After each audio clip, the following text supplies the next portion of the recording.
right. Welcome, welcome. It's been a long day. You all have done quite a bit of great work over the first 5 rounds. I have some folks coming in now to probably take a look at this. This session will be live streamed in addition to the panel we'll be doing later in a bit. But this is the big reward here to get towards the top of the 50K prize pool. Again, here we've got our Wi-Fi network that'll work faster than the venue network. The password, and then this website here, which you should already be familiar with because you've been playing around with it today. The last session will be 105 minutes, consists of 3 challenges. Just a reminder that you are working on your own. I think we know that at this point. And that the tiebreaker will be speed. And so all of the finalists will be getting a physical reward as well as a monetary reward. But the top spot is the top spot and 2 and 3 are particularly great rewards. So good luck, keep focus. I will be interrupting a little bit more than I did previously. We do have a little more time for this one, and we'll see how we do. Good luck to all of you. Raise your hand with questions if you get into any issues with the tech or you have questions about the challenges themselves that we can answer for you. So good luck. We'll get started here. And we'll get the timer going and the live leaderboard. Here is our code for the final challenges. Top secret, all caps.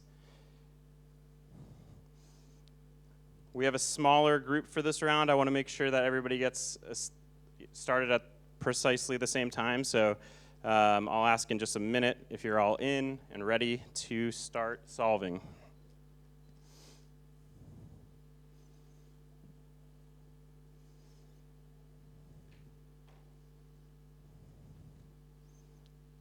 All right, is everybody in and ready to roll? All right, I'll give us, who needs a little more time? Hand in the air if you need another moment. All right, it looks like we're ready.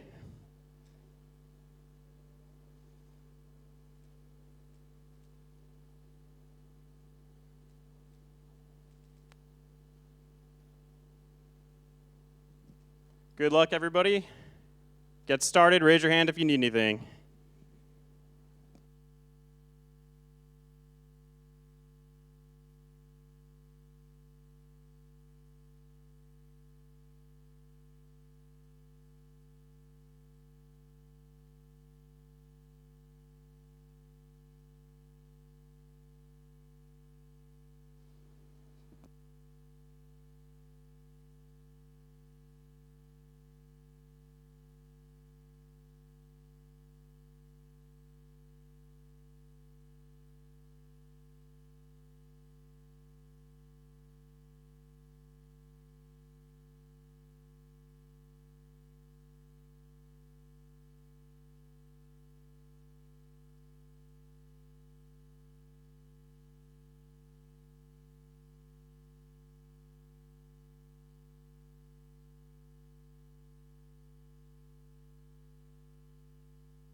All right, you passed the first test, so good job. Everybody gets 100 points.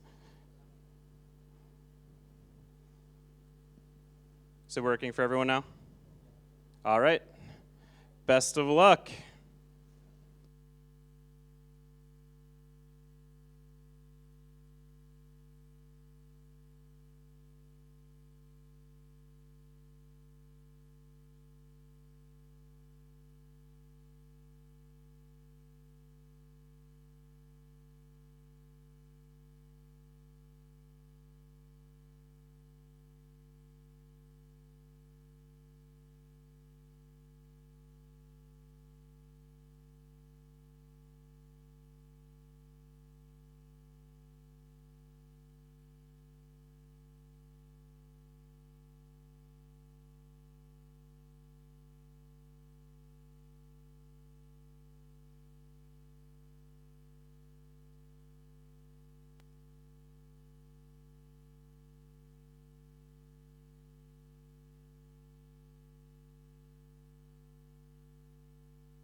Just a reminder of what's on the line here, folks. As we live stream this, the winner of this round will get an additional $10,000.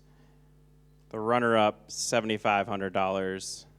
The second runner-up, $5,000. So a lot at stake here today, in addition to the cash prizes you've already won. So keep it up. We'll keep going back and forth between the leaderboard as well.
15 minutes in, 90 minutes remain.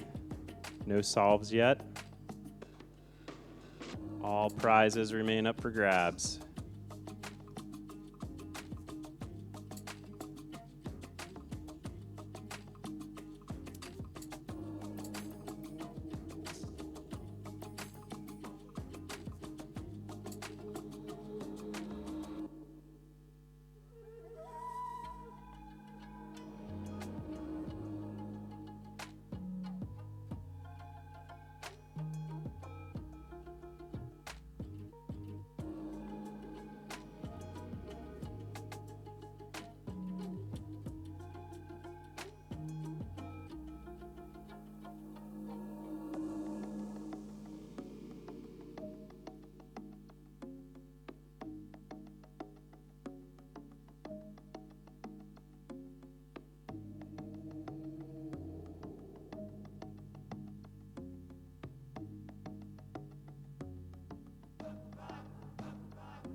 right, we have our first solve here at minute 76.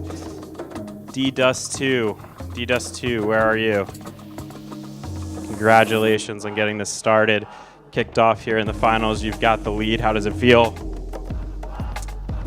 A little bit nervous, actually. A little bit nervous. What is your hacking spirit animal that you try to inhabit while you hack?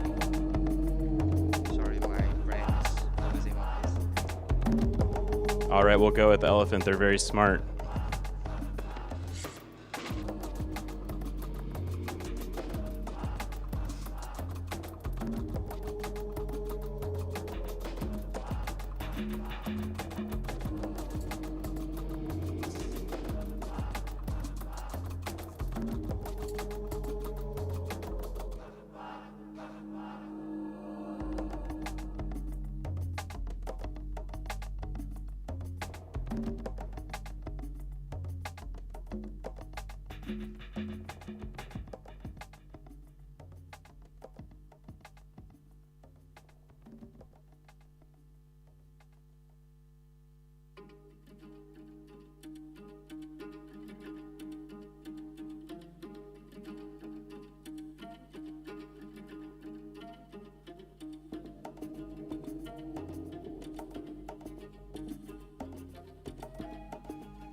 Second solve, NP hard. We've got 2 people up on the leaderboard to take the top 2 spots so far with 72 minutes left. NP hard, where are you? Remind me. All right. Good work. What did you eat for breakfast that's making you so successful today? Power of corgi. All right, love it. Power of corgi, and the shirt says it all. Let's see who can jump into the number 3 spot. I'm betting it's happening soon, and then it's going to be a race so you could finish the next 2 challenges.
In the leaderboard, third solve, looks like they went with a different challenge to start. So 1 now in first place, currently poised for $10,000 rewards. We've got DDoS2 in second place, currently poised for 7,500 rewards, and NP Hard for 5,000 in rewards, currently as it stands. Where is 1 located? Top of the leaderboard, where are you? Is that you? All right, they're staying in on. Okay, fair enough.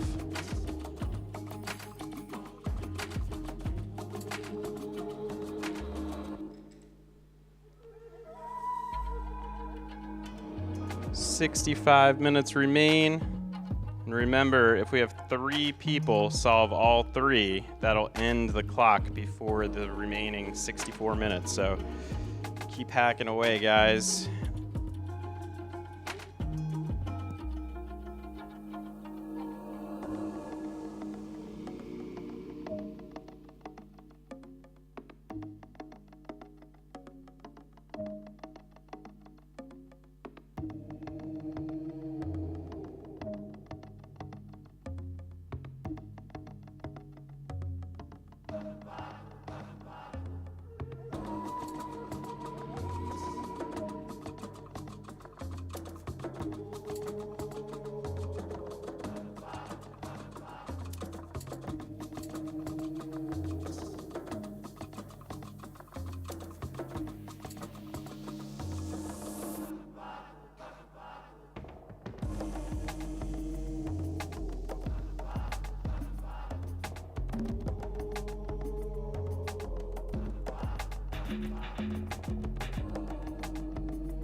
1 hour remaining. 1 hour remaining.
Got a real race for the prizes now, Rage. Congrats for getting on the board. We've got 3 folks who have solved one particular challenge, and then 1 at the top of the leaderboard who solved a different challenge. So wide open for who's going to get the rewards. But again, as it stands now, we've got 1 taking home $10,000 in addition to their winnings already. $7,500 for DDoS 2 and NP Hard. Would get $5,000 in this round. So anybody's game still, 51 minutes and 45 seconds left. Keep hustling. Everybody's doing a great job.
Another update to the leaderboard. 1 pushing ahead by solving the second challenge. So on their way to possibly capturing the $10,000 grand prize.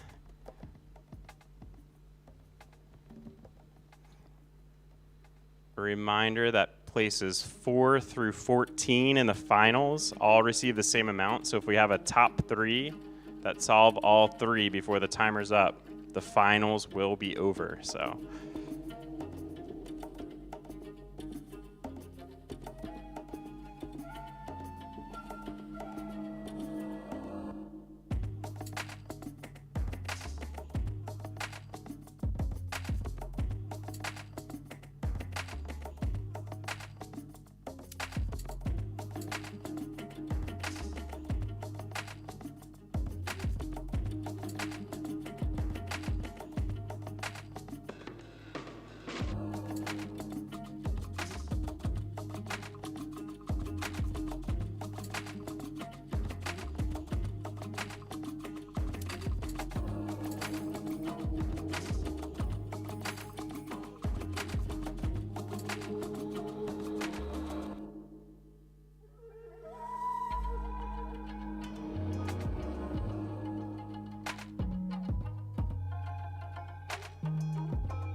Welcome to the leaderboard, Mage Intern. It's heating up. Who can get into those top 3 spots for the big prize money? 47 minutes to go.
Bill joins the leaderboard in position 2 to shake things up a bit in the top 3.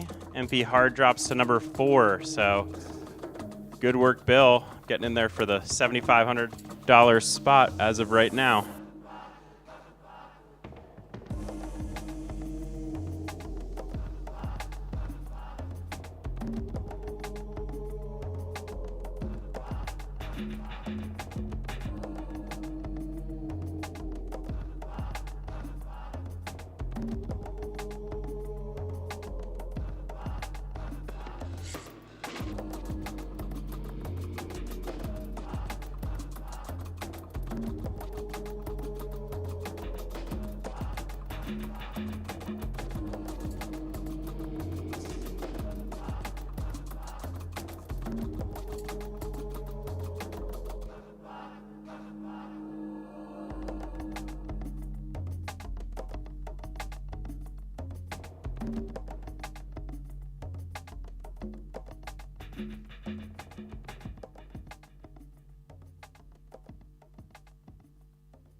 Welcome to the leaderboard, Slipper.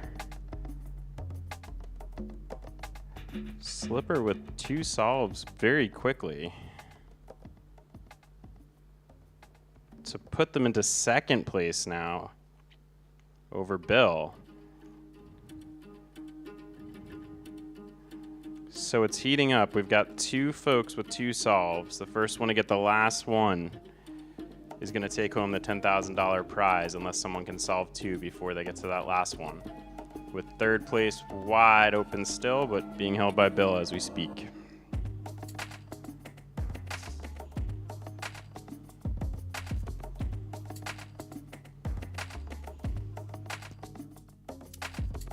Just under 40 minutes left of the final round. Coming into it before, in case it ends, as people start to solve things, I want to give a big thank you to the Ethereum Foundation. I want to give a huge thank you to our friends here at Friendly Maltese Citizens putting together these awesome challenges. We appreciate all the hard work you did on that. And then we also want to give a huge shout out to the upcoming Ethereum Protocol Attackathon with rewards up to 1.5 million and the wonderful support that we've all received from Bybit, Wormhole, Arbitrum, The Graph, GMX, and Base. But thank you again to Friendly Maltese Citizens. You guys did a great job to create a great event. So keep it up, everyone. Keep your heads down. Coming in the home stretch here.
30 minutes remaining. 30 minutes remaining.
Only change the leaderboard we have is Bill getting a second solve a few minutes ago. That means that our 1, 2, and 3 right now are all racing to get that third solve. First one to do it gets the $10,000 grand prize. Coming down to the wire, we got 22 minutes left. 3 people in the driver's seat to stay in 1, 2, and 3, and plenty others behind who can certainly get up there as well. So keep it up. Let's see what happens.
All right, players, we have 15 minutes left, and as a token of my appreciation for letting me bother you all day while you're trying to focus, we will release a hint right now to see who could try to take home the prize in the last 15 minutes.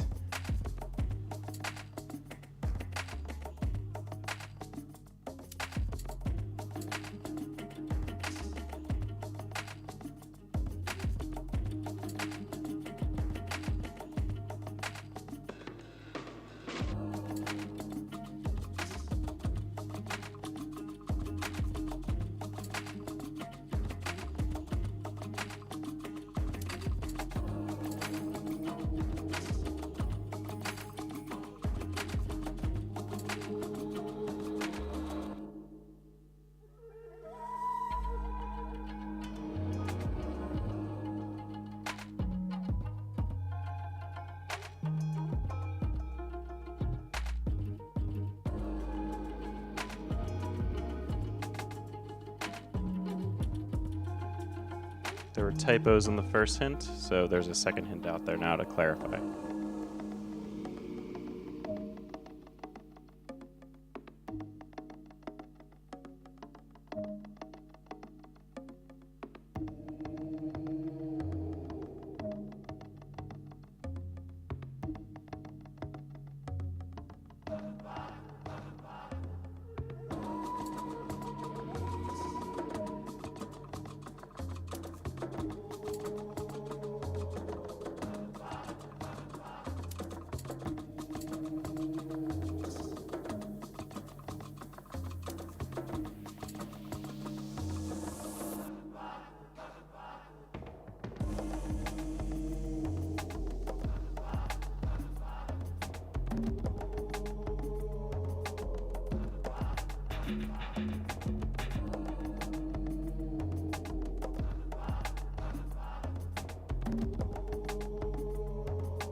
As it stands now, we still have one in first place with $10,000 prize. As it stands now, $7,500 to Slipper if things stand as they are, and Bill would take home $5,000. The rest of the pool up to the rest. However, it does seem that if there's one solution to one of these, to one of the ones that has not been solved yet, that person can easily jump into first place if there's no other solvers. So anybody's game in this room in the last 12 minutes. Good luck.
Ten minutes.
5 minutes remaining, but we can now say with confidence that Slipper is the inaugural champion of the Devcon CTF and will take home the grand prize of $10,000 in addition to what he's already made today. So $10,000 plus what he's already made and the physical gift we'll be giving him. Huge hand for his work today. There's still a few minutes left to see who can take the other spots because it's wide open with one more solve for pretty much anyone on the board right now.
Five seconds. Will anybody be able to get a solve in?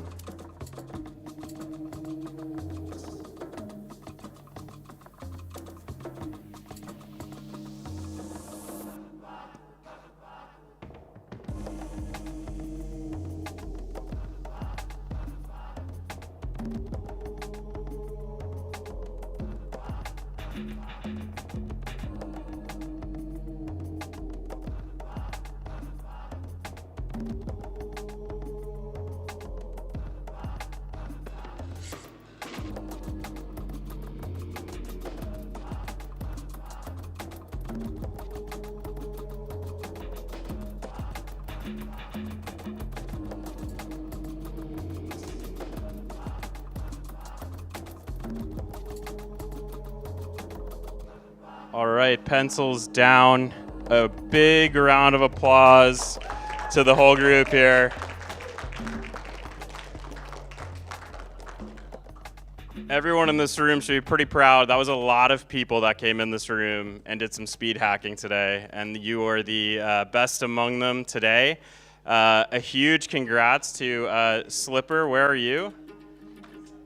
Slipper, come on up for a minute. Congratulations on winning the whole thing. I have a question for you. You took a little bit of a mitigated risk there in holding two answers at the same time. It looked like you submitted them back to back. Was that intentional strategy to put pressure on one? So I thought I have already submitted the one solution, but it turns out I was not showed on the scoreboard. So I just realized I didn't submit the one successfully. So it looked like a brilliant strategy. That was actually a brilliant accident. Congratulations, you did a fantastic job today. How do you think you'll spend the money? How much would I get? 5,000, because you and I will split 5,000. No, $10,000 plus what you already got from the previous round. So you'll get a little over $10,000 and a gift from us at the award ceremony later. But I haven't decided yet. So, but I would thank ChatGPT for helping me. So I would pay for them. So a nice donation should go to ChatGPT for helping during the competition. Congratulations to you for being the inaugural winner. I want to shout out really quickly again our great friends over here, the Friendly Maltese Citizens, for putting these challenges together. I think they did a really great job of putting challenges that were of all difficulty types and managing the event and the platform. So we really appreciate their help here. Our team here as well. I want to thank the Ethereum Foundation for allowing us to run this, the first one they've done, I believe, at Devcon, and hopefully not the last, and for being our partner in doing so. And I really want to thank the, as you know, the upcoming Attackathon of the auto competition for the Ethereum protocol. The entire thing's in scope. Saw a lot of really talented people in this room today who I think could do a really great job working on this project that starts in about 12 or 11 days. 8 weeks of hunting, a ton of educational materials to get you up to speed, and the sponsors of that program who are supporting it, we'd also like to thank, which is Bybit, Wormhole, Arbitrum, The Graph, GMX, and Base. So a huge round of applause. I also want to congratulate our second and third place winners for respectively earning $7,500 and $5,000. So that's one. Where's one? Raise your hand, one. Stand up, one. Congratulations. And then Bill. Where's Bill? Bill, congratulations, winning $5,000 plus what you did earlier today. So really great work by all of you. I think you're all coming out in the black today by getting some rewards in cash. We also have a reward for you later, which we'll do at the award ceremony here after we do a little bit of a fireside chat regarding security. So hopefully you'll stick around for that so you can collect your gear and then get to our team with your wallet numbers if you haven't already done that, so you can collect your USDC in the next few weeks. The last thing is, a lot of the folks in this room, which is amazing, didn't even sign up until they walked up today and just came in and dominated. So really great job on you all for showing up, coming through here, getting into the finals, making a few dollars. And because of that, I don't believe you got swag packs. So we have swag packs for you as well. Ash, if you could raise your hand over there, he has them for you. So make sure you collect those as well before you depart. But yeah, thank you all for participating. Find anyone in an Immunify shirt to give some feedback to, because we want to make sure we give feedback to the Ethereum Foundation. So when they run these again, they can kind of decide, what the best route to do and get some good feedback from you all of what's too hard, what you would have changed, and we'll try to adapt it that way. But thanks for participating in the first one, and have a great day. Stay tuned for the fireside chat.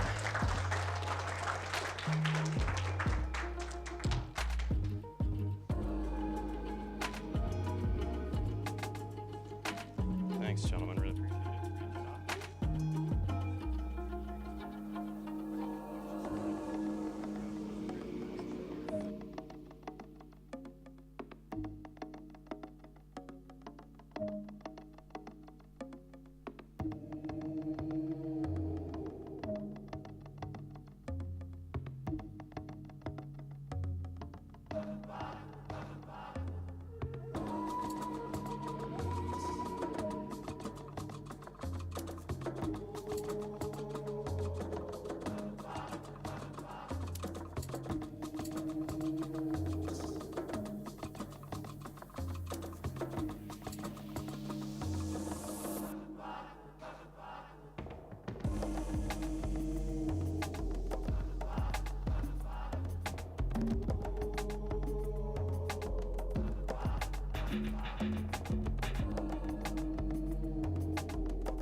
All right, we'll start the fireside chat here in about 3 minutes, folks.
All right, folks, we're going to get started here in a minute. If we could actually just get folks to sit down to the left or the right and not in front of the camera, that would be great.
Just a reminder to all finalists who just participated.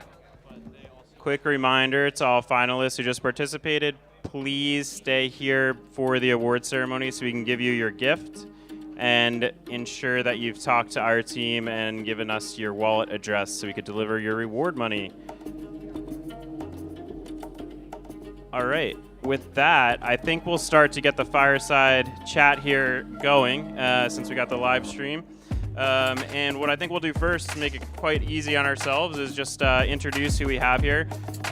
You've heard me talking all day, so enough of me, but I'm Mike O'Keefe. I head up sales and customer success at Immunify, which is CrowdSec bug bounty programs and audit competitions. And let's just move left to right to start.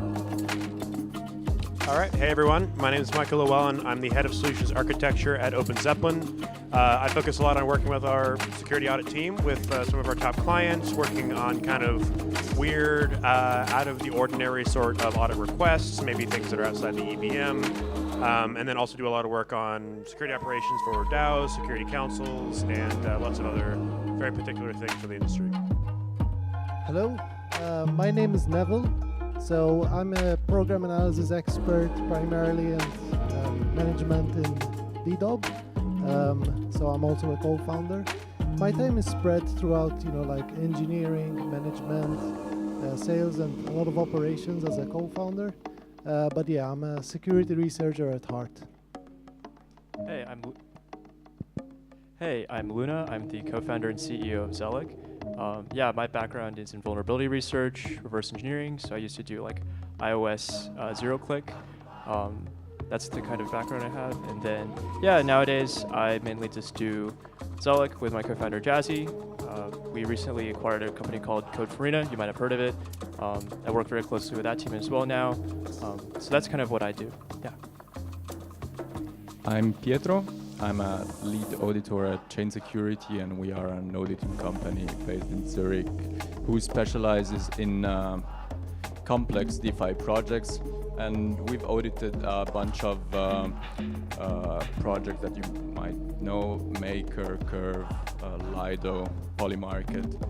We've got bugs if you want later. We find them and we package them. And we specialize on EVM ecosystem. Awesome. And so thank you all for joining the panel. Thanks for coming here today. Nice way to end the long day of deep focus these folks had. And I think it's been great because I think Immunify has worked with all of you in different capacities throughout the years. So it's a great collection of folks here. I'm going to start with one that's a little off script that we hadn't talked about yet, is Pietro. Pietro, you participated today. What did you think of the CTF? What did you think of the strength of the challenges, and how you felt you performed? Yeah, so I'm not too satisfied with how I performed. I review code 8 hours a day, all year, but I very rarely deploy anything, very rarely interact with RPCs myself. So I found the bug quite rapidly. I was in round 3, and I think they were very easy to spot. But then I had some trouble with on-chain part. It was an interesting challenge still, but I'm curious to see what the other rounds were about. There were 6 with different challenges, and the finals also seemed very interesting, but I haven't read the code, so I'm curious to see that. Perhaps a team format would work better for you next time. You spot the bugs and then you hand it off to a teammate. Yeah, probably, or just taking a couple of hours to get used to deploying stuff beforehand also would have worked. Well, we were thrilled to have you participate. A lot of the audience today, a lot of the participants in the CTF today, which was fantastic, were developers, security researchers, auditors. We had a really great mix, and many others, I'm sure, as well. So I think keeping that in mind, keeping the audience in mind when we go through the next few questions over the next 15 minutes or so, we can kind of cater to those audiences however you please and whatever angle you guys want to come at it from. But the first thing I'd like to ask is, a lot of these folks are involved in CrowdSec security. That's kind of what the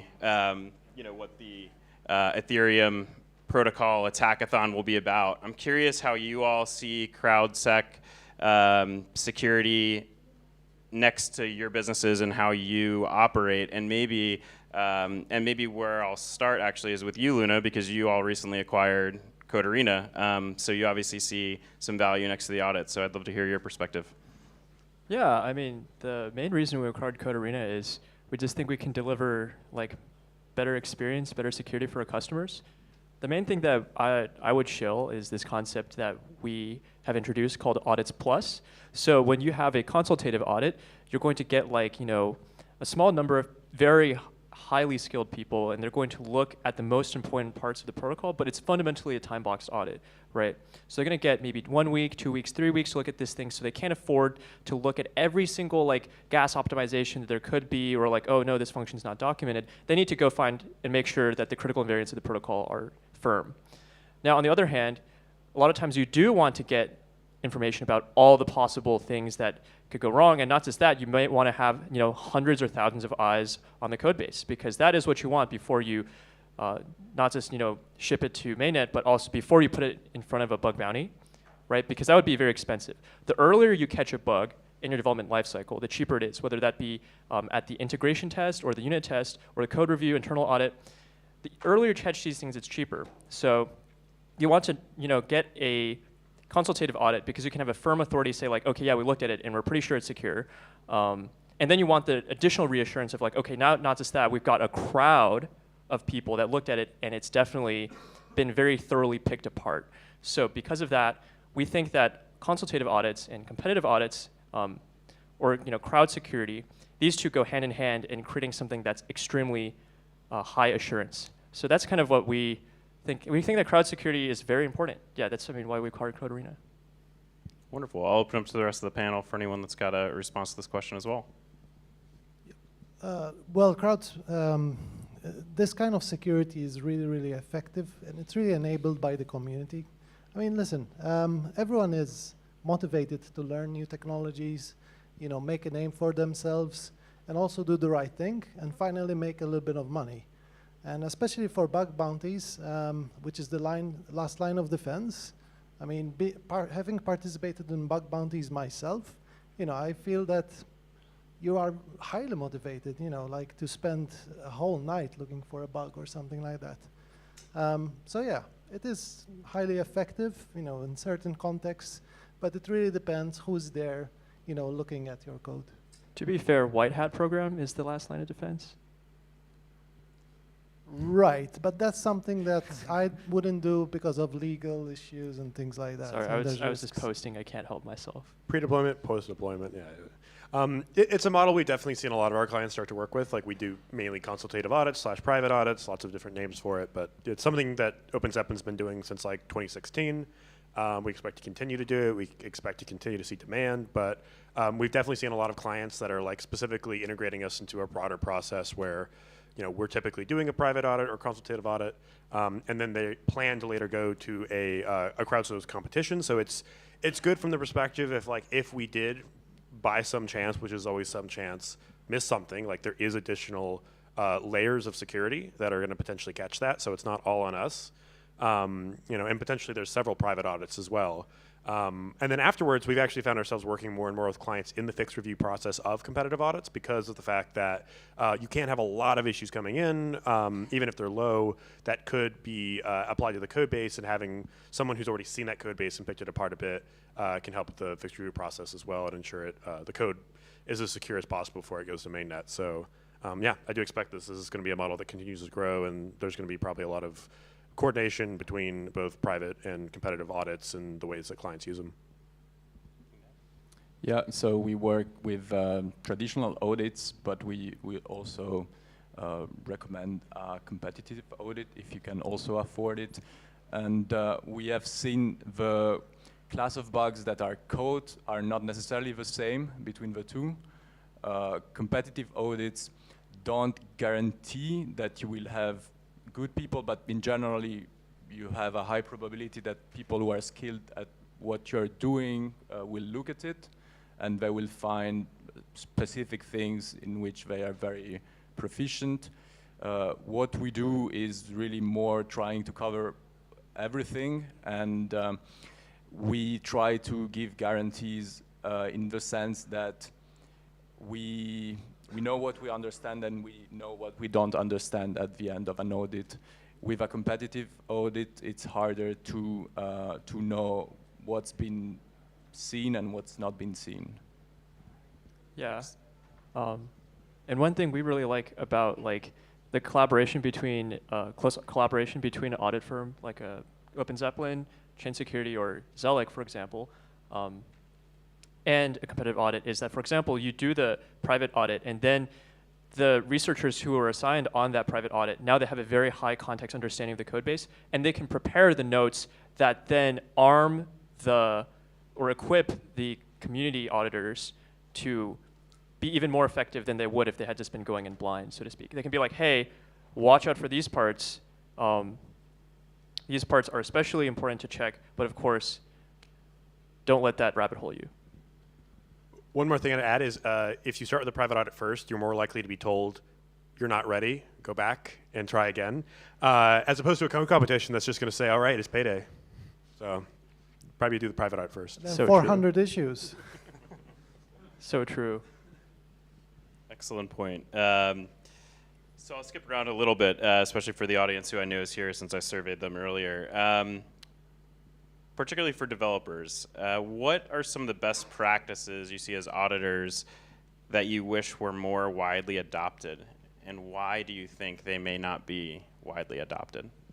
So I think developers often think about security in a later stage of a project, and they're not thinking about their code in an adversarial way from the get-go. They should do more code reviews, internals. They should do more internal audits in a way where some part of the team tries to break the protocol. I think this is very useful. Yeah. Two things you can do today to improve your security is 100% code coverage. I know you guys out there, you guys do not have 100% code coverage. I know. And the other thing is write your functions. I read this great blog post by, I think it was Nilian. I think they're totally right. You should do function requirements, and then checks and variants, and then protocol invariants at the end. So you should just assert that if you have like a CFAMM, just assert the constant function is still constant at the end, or the whatever is solvent, that kind of thing. If you just throw in a bunch of assertions at the end, it can just kill a lot of attacks, or at least mitigate them. What might have been a crit might now be a medium. Yeah, so one other thing that I wish people do a bit more is more static analysis and more formal verification.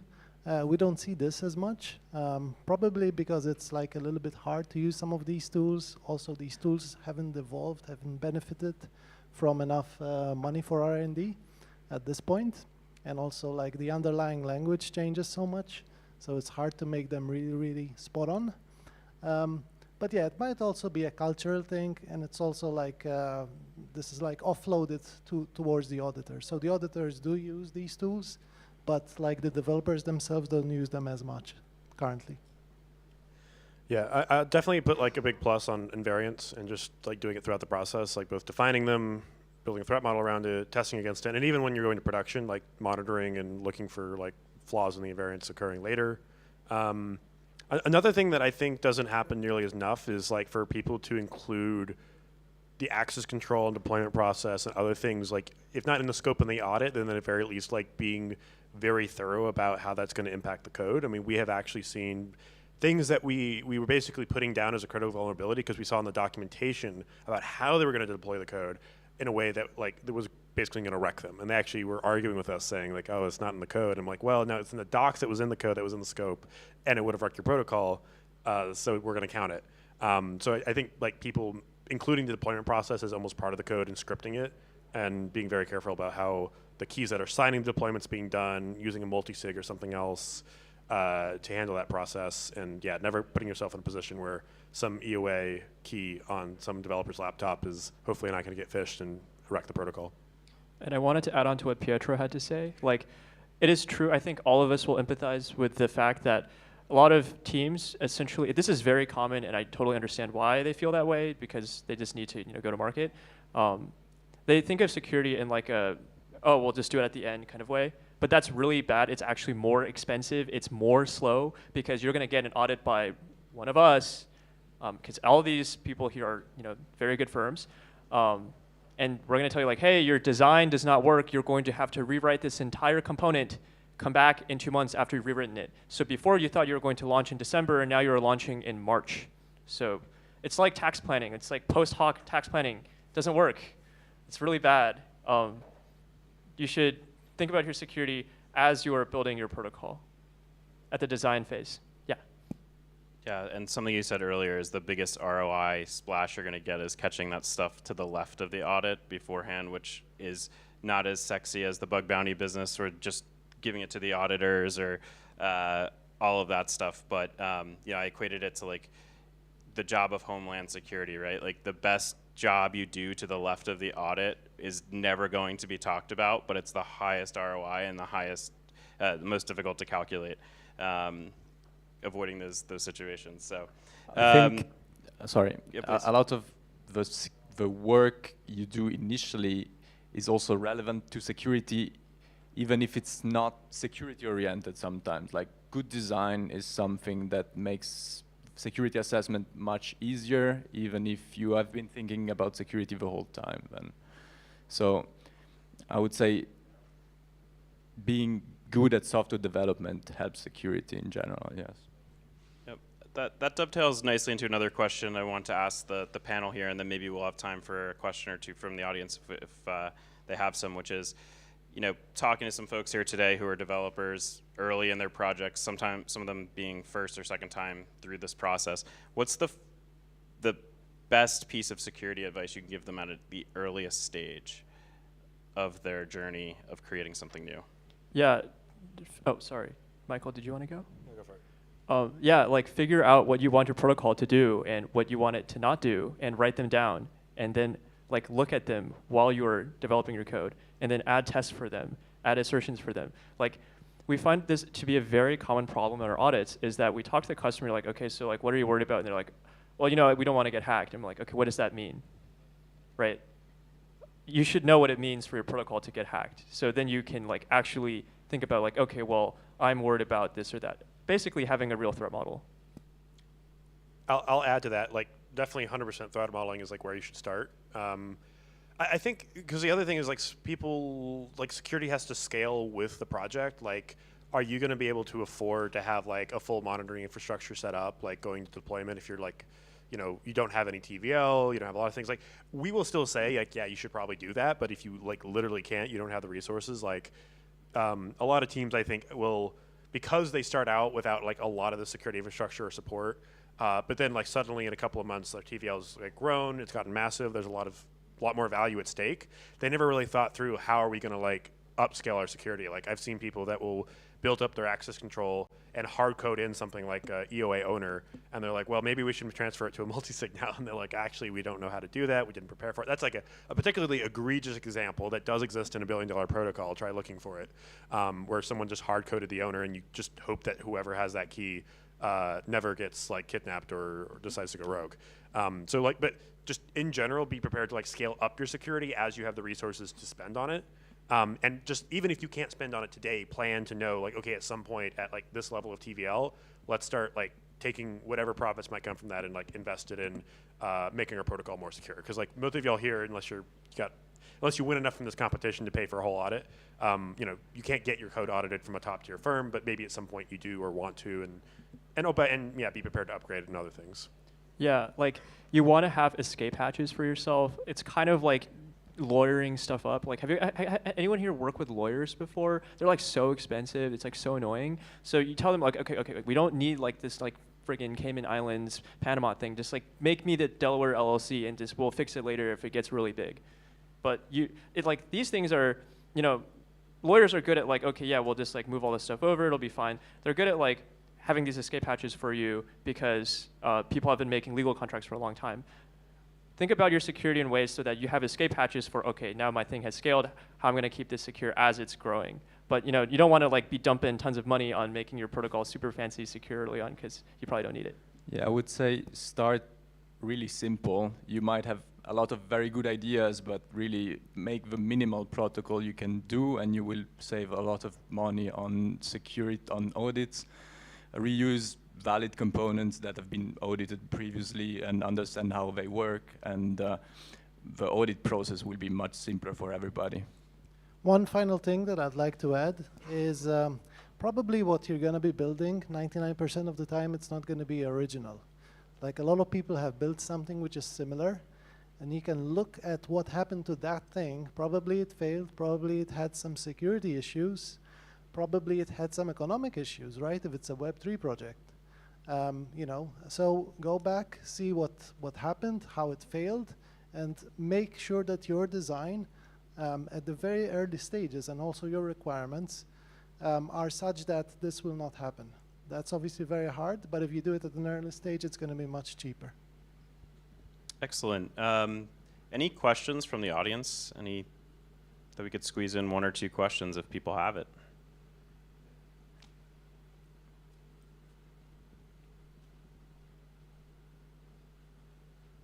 Hi, so I'm building a debit card solution where I'm assuming that once a transaction signed and went to the network, it will be successful because the whole thing is standardized. But on the parallel, I am running a consensus model which will monitor those transactions if those are successful or not. And if it fails, it will trigger the system and act accordingly. So what things I should keep in mind, like what could be the security threat which I could face, or yeah.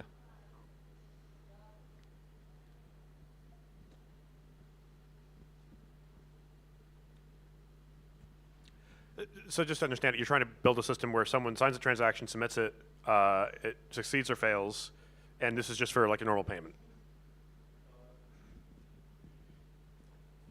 So what we are trying to do, we are providing the transaction time to 4 to 5 seconds. So once the transaction is signed and sent to the network, we assume that that will be successful. But on the parallel, we are running a consensus model that will monitor those transactions and build a consensus that transaction is successful or not. If it's successful, we are good to go. But if it fails, we will trigger the system, and that system will act accordingly. Like if it fails due to network congestion or some logic error or something. So what other things I should keep in mind? Like what other like scenarios of which transaction could fail, or how? It's hard to say exactly, because I think there's a lot more I would need to know about the system, but just off the top of my head, I would say there could be an instance where like the way that you're like the node that you're monitoring it from is somehow down, or like I guess be prepared for whatever infrastructure you're relying on to be able to confirm success or failure. You have like a backup plan if it goes down, or you're able to like ensure that someone isn't able to exploit that. Making some very general assumptions here. like we are using blockless protocol, which have different nodes, and I think those nodes are building the consensus. Not a single node is building the consensus or a proof that a transaction is failed or successful. So I think that wouldn't be the case, but there could be something of which I should be aware about.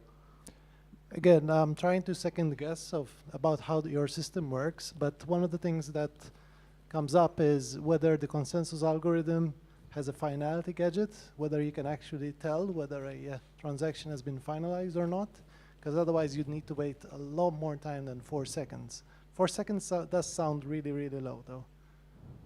Cool. Thank you. Time one more question if anyone in the audience has one. One question over to the left there.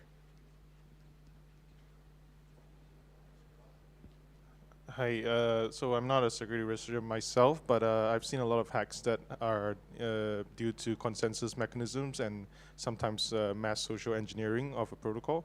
I was wondering, what do you think about how we can basically build mechanisms that are more hard-coded to prevent such exploits? More hard-coded? Yeah, because basically the human factor is more unpredictable. How can we hard code consensus to be less? Maybe it's a difficult question. When you say consensus, do you mean like for example, a multi-sig, does that count as consensus? Yes, and also at scale, like for a DAO. For a DAO? Yeah, so transparency is very important here because it makes it a lot easier to see what you're actually voting for example. I think one notable example was there was one for Tornado Cash where they just like proposed a thing and they were like, yeah, it totally does this, and it just like did something else. So yeah, like monitoring your DAO is pretty good, transparency. Another thing is just time locks. So like make it so it's easy to cancel a thing that's in the pending state in the time lock. So this way there's a longer window for things that are like potentially breaking to get canceled and noticed. Of course, the downside there is you get a lot more latency. So if you have some critical thing that needs to get jammed through, it may make it hard to do that timely. So that's another trade-off. Do you guys have any ideas? Yeah, we've had some really fun experience, and I say fun in a sarcastic way, with DAOs that were under some form of governance attack. In one case, like a whale buying a lot of tokens and trying to push through a proposal on Compound that would have given them an even larger part of the treasury and then control the DAO. And the way they did it was very tricky. They took a bunch of tokens they had purchased, they spread it amongst a bunch of accounts. We did actually have security monitoring that picked this up as strange activity. But even then, it's like, okay, so who is like a genuine new delegate, and who's one of these many accounts controlled by this one entity? There's very few ways to do that in a permissionless system because it's essentially a Sybil attack in that sense, as long as they have the resources to allocate. I think at least being aware, I think ultimately like having a reputation in the ecosystem and then having some checks and balances on them and recovery mechanisms, like in that case, like having a multi-sig that can veto proposals if they're somehow violating the DAO, but you have very specific rules. That multi-sig is elected by the DAO, they're accountable. That's where I'm starting to go towards, especially for DAOs. And for multi-sigs themselves, I think definitely having strong reputation, possibly even KYC, kind of depends. People are, controversial around that. But I think if it's appropriate to like say, we know these are individual people, do a signing ceremony where they're all in different places and they can verify they're all different people. It's not like one guy controlling 4 or 5 different keys. Yeah, I think it's like there's no good technical solution to these things. These are just like, okay, having strong social mechanisms to recognize who's a good actor and who's not, because it's not as easy as like Ethereum, where it's like, okay, we're running a bunch of nodes that are all coming to deterministic answers, and the general idea is just like make sure you have enough nodes that they can always outvote the bad nodes on the deterministic answer. With multi-sigs and DAOs, these are not deterministic answers of like, yes, this is good, yes, this is bad. So there does have to be a lot more work on the consensus of who are the actors, why are they allowed to participate in the system, and how do you root out bad actors and prevent them from gaining control. As a shitpost, you could take the MakerDAO approach and you could make the decisions deterministic by offloading it to AI. All right, end of shitpost. All right. It's also an interesting experiment anyways. I'm curious how it goes. So another mechanism I've seen is to make the quorum of a governance mechanism increase in size the more contentious the vote is. so that a simple majority is not enough. So it's a variable quorum. Yeah, of course, it's like a trade-off between like how easy it is to get stuff done, same with time locks, and how safe it is. Yeah. I mean, on one end of the spectrum is just everything's hard-coded. On the other end of the spectrum is just like whatever goes. Yeah. Any other final comments from the panel here today? And I know we're a little bit over time, but I want to thank you all for joining. For anyone in the audience who hasn't had an opportunity to work with either Immunify or any of these firms, these are some of our favorites in the industry. There are many others that are great too, but I was really happy to put together a panel with this group because it's really great. Can't go wrong with anyone sitting up here. Any last words, panel? I think everyone on this panel is really awesome. Likewise. I agree. Very nice of you. Thank you all for joining us. Really appreciate it, and hope everyone has a great rest of the week. And with that, I can let the panel go, and I think we owe some rewards to our CTF participants today. Thank you all again.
Close out the day, we have here our awards for our wonderful CTF participants. We're going to go ahead and start with Slipper again. What's that? I'll let Slipper show, yeah. All right, so in addition to your cash rewards, again, make sure that you've given your wallet information, your correct wallet information, double, triple check it so you get your correct payment. But if Slipper is still here, we do have a physical gift for you if you want to come up and grab it. Slipper, you still here? Come on up real quick. So in addition to the cash, congratulations again on being the first one. Maybe you can show the rest of the participants what we'll be giving out here to the finalists. So in addition to the cash prize, we've got a nice set of Beats by Dre Studio Pro headphones for everybody to take home. And make sure you get your Immunify swag bag as well, commemorating the event here today. Let me go through and call names up to come get your stuff.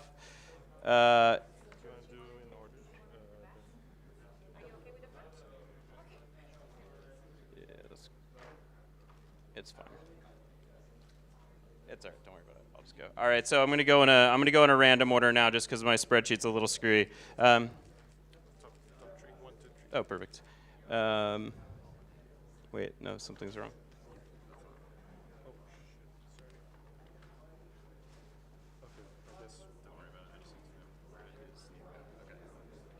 All right. Billy, is Billy here? Billy, come on up. Receive your gift, or I can bring it to you. Billy, here you are, sir. Congratulations. A great job done by you today. Chain Security also left a little bit of swag here too, so feel free to grab something there. All right. Next we have Tony. Tony, come on up. Congratulations to you. Way to be a finalist here in the CTF. A lot of hours spent here today. Heads down. Thank you. Next, we're looking for Nayoa. I hope I'm pronouncing that correctly. Is Nayoa here? Nayoya. Maybe that's the better pronunciation. All right, we'll hold that one off to the side.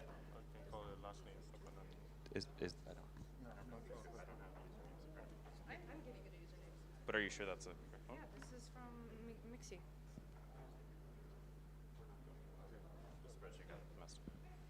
No, thank you. All right, yep. Harry. Harry? All right. Congrats, great work today. Good work.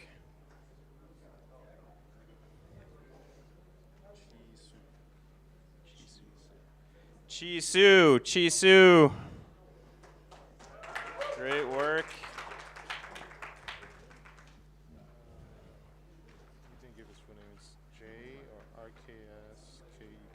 We've got somebody that's going by the name of just Jay. Jay. The email is RKSKEK and some numbers. Oh, you got one right. Okay. So that's okay. It's all the same. That's fine. Yep. So that means we're missing a bill still then, right?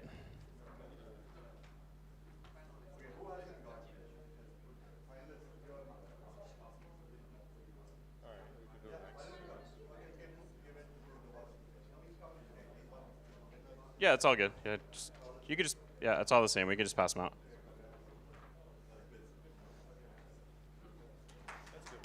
Great. All right, perfect. Rage next. Rage. Rage, I love the hat. Good work.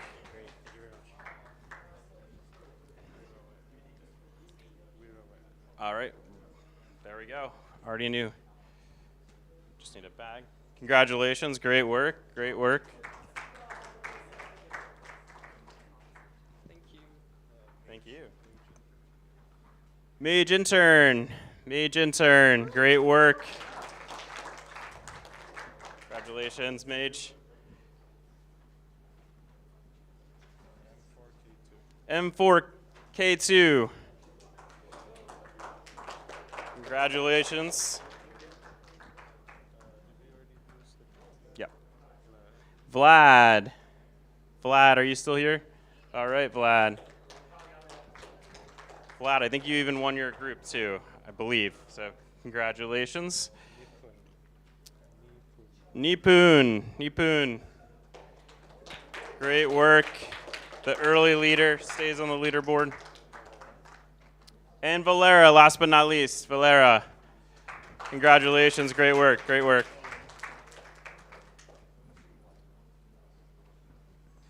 Once again, thanks everybody for coming through. Thanks for participating in the CTF. I know it was a lot of hard focus work in one room all day.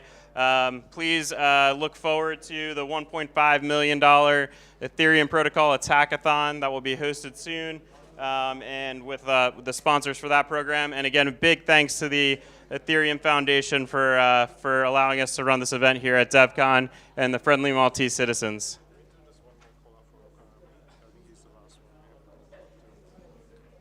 Okanami, are you still here? Okanami?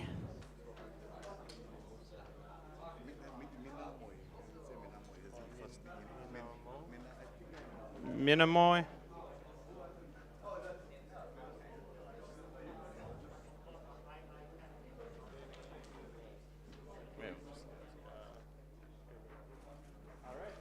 And take care. Have a great rest of your week and enjoy the rest of DevCon.